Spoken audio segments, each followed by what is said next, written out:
এই নীল ষষ্ঠীর ব্রত করার সৌভাগ্য যেন সব মেয়েরাই পায়। তো আজকে ছিল নীল ষষ্ঠী, দেখো তো সুন্দর করে শাড়ি পরে এখানে কিন্তু জল ঢালতে চলে যাচ্ছি, একটুখানি সেজে নিয়েছি, দেখতেই পাচ্ছ।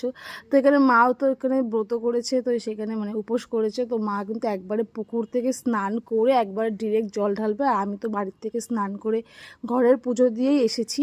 তো এখানে দেখো আমাদের পাড়ায় এটা নতুন উদ্বোধন হয়েছে, এই তোমার শিবরাত্রিতেই উদ্বোধন হয়েছে নতুন।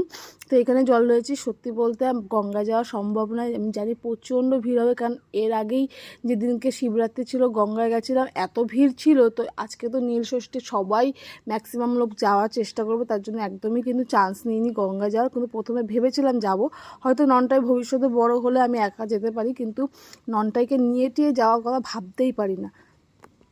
ননটা এখানে যেহেতু ছোট, সেই জন্য তো আরোই যাওয়ার ভাবনা চিন্তা করতে পারি না। আর এখানে কি সুন্দর পুজোটা হয়ে গেল, সন্ধ্যাবেলা পুরোহিতদের পুজো হবে, কিন্তু আমি তো সেরকমভাবে মানতে পারবো না, দুপুরবেলায় হয়তো কিছু খেয়ে নিতে হবে আমাকে, কারণ সত্যি বলতে ননটাইকে নিয়ে আমি সেরকমভাবে করতে পারি না। একাদশীটাও আমি কিন্তু সেরকমভাবে তোমার খাওয়া দাওয়া করেই আমাদের করতে হয়, সেটা যাই খাই না কেন। আমি টানা উপোসটা একদমই অ্যাভয়েড করি, কারণ তো আমার শরীরটা খুবই উইক হয়ে যায়, আর আমি ননটাইকে নিয়ে সেই জন্য খুব মানে চলতে পারি না আর কি।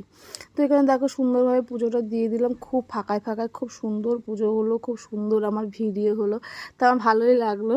তো এখানে ভিডিও করাটা মানে ইসে না, কিন্তু মানে পুজোটা খুব শান্ততে ভালোতে হয়ে গেল।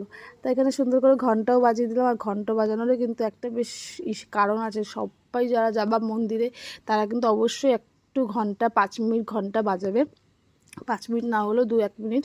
তো এটা একটা আমার ম্যাডামের কাছ দিয়ে নিয়েছি, নামটা তোমাদের বলছি, সুস্মিতা কয়াল চক্রবর্তী। ওর পেজটাও তোমরা ঘুরে আসতে পারো, এত সুন্দর কালেকশান, ওগুলো পুরো হ্যান্ডমেডের। দেখো কি সুন্দর বানিয়ে দিয়েছে, পুরো কিন্তু মিল খেয়ে গেছে আমার জামা মানে আমার শাড়ির সাথে। তো এখানে কিন্তু ননটাই বেশ দুপুরে সারা দুপুর ঘুমিয়েছে, ননটার শরীরটা একটু খারাপ। তো এখানে চলে এসছে ননটায় দাদা আমাদেরকে নিতে, আমরা বাড়ি চলে যাবো এখন। তো বিকেলেই চলে যাবো, কারণ নীল ষষ্ঠীর দিনটা একটু খারাপ, বাচ্চাদের জন্য একটুখানি বিপদের আশঙ্কা থাকে। আর এখানে দেখো ননটাই বেরিয়েছিল একটুখানি ওর মামার সাথে ঘুরতে, আর মামা নিয়ে চলে গেল হচ্ছে ওকে নিয়ে একটা দোকানে জামা কিনে নিয়ে চলে এসছে, পয়লা বৈশাখের জামা। তো এটাই পরে দেখা হচ্ছিলো যে জামাটা ঠিক আছে কি না। তো পুরো পারফেক্ট সাইজেও সুন্দর সাইজেই নিয়ে এসছে, খুব একটা বড় না, খুব মানে ছোটোও না, খুব একটা বড়ও না। তো এখানে এসেছিলো আমার ননদেরা, বিকেলবেলার পরে সন্ধ্যের দিকে এসেছিলো ওরা।